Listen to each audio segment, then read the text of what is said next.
Kreml mümkün səfərbərlik elanına hazırlaşmaq və Rusiyada yarana biləcək narazılıqların qarşısını almaq üçün şərait formalaşdırır. Bu barədə müharibənin öyrənilməsi institutu məlumat yayıb. 22 iyulunda Rusiya Dövlət Duması məhkumluğu hələ də qüvvədə olan və narkotik qaçaqmalçılığı, eləcə də mütəşəkkil cinayətkar qruplarda iştirak kimi cinayətlərə görə məhkum edilmiş vətəndaşlara rəsmi səfərbərlik dövründə Rusiya Müdafiə Nazirliyi ilə müqavilə bağlamağa icazə verən qanunu qəbul edib. Həmin gün Rusiyanın Müdafiə Nazirinin müavini və Müdafiə Nazirliyinin Baş Hərbi Siyasi İdarəsinin rəisi, ordu generalı Viktor Goremikin bildirib ki, bu qanun hərbi xidmətə cəlb oluna biləcək rusların sayını artıracaq və 2026-cı ildə Ukraynaya qarşı müharibə üçün şəxsi heyətin toplanmasını asanlaşdıracaq. 21 iyulunda Rusiyanın hərbiləşdirilmiş daxili təhlükəsizlik qurumu olan Rusiya Milli Qvardiyası səfərbərlik, hərbi vəziyyət və müharibə dövründə cəmiyyəti qeyri-müəyyən təhlükələrdən qorumaq məqsədi daşıdığı bildirilən mülki müdafiə qaydalarının genişləndirilməsini nəzərdə tutan dəyişikliklər layihəsini dərc edib. 2025-ci ilin noyabrında Prezident Vladimir Putin ehtiyatda olan hərbçiləri rəsmi səfərbərlik elan etmədən döyüş bölgələrinə göndərməyə imkan verən qanunu imzalayıb.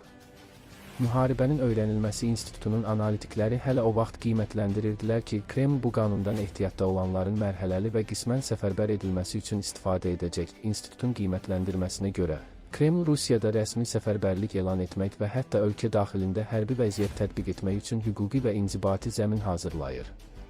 Eyni zamanda, səfərbərlik Rusiya cəmiyyətində son dərəcə populyar olmadığından, hakimiyyət mümkün daxili narazılıqlara da hazırlaşır. Analitiklər qeyd edirlər ki, səfərbərlik barədə qərar ilk növbədə Vladimir Putinin şəxsi qərarından asılıdır və onun cəbhədəki vəziyyəti, eləcə də Kremlin sabitliyini necə qiymətləndirməsindən asılı olacaq. Putinin yaxın vaxtlarda belə bir qərar qəbul edib etməyəcəyi və səfərbərliyin hansı formada elan olunacağı hələlik məlum deyil. Dezinformasiyaya qarşı mübarizə mərkəzinin hesablamalarına görə, Rusiya payızda 500 mindən çox insanın səfərbər edilməsinə hazırlaşır və onların bir hissəsi birbaşa Ukraynadakı cəbhəyə göndəriləcək. Prezident Volodymyr Zelenskinin sözlərinə görə, Rusiya Dövlət Dumasına seçkilərdən sonra yeni səfərbərlik dalğasına başlaya bilər.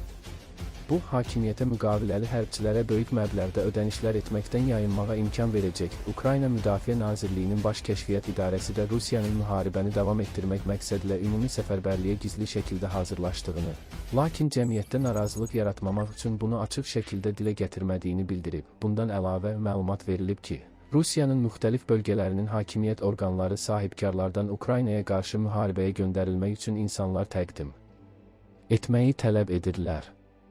Bunu etmək istəməyənlərə isə pul ödəmək təklif olunur. Məlumata görə, Dost televiziya kanalı Buryatiyanın Muyski rayonu üçün hazırlanmış 2026-cı il üzrə müqaviləli hərbi xidmətə namizədlərin seçilməsi planı sənədini əldə edib.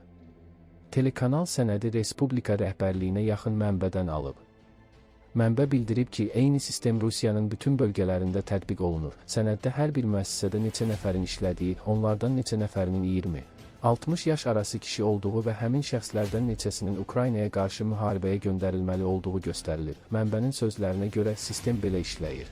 Əvvəlcə Muyski rayonunun rəhbəri Respublika qərargahından müəyyən edilmiş kvotanı alır, daha sonra yerli qərargah tələb olunan sayda şəxsi rayonun müəssisələri arasında bölüşdürür.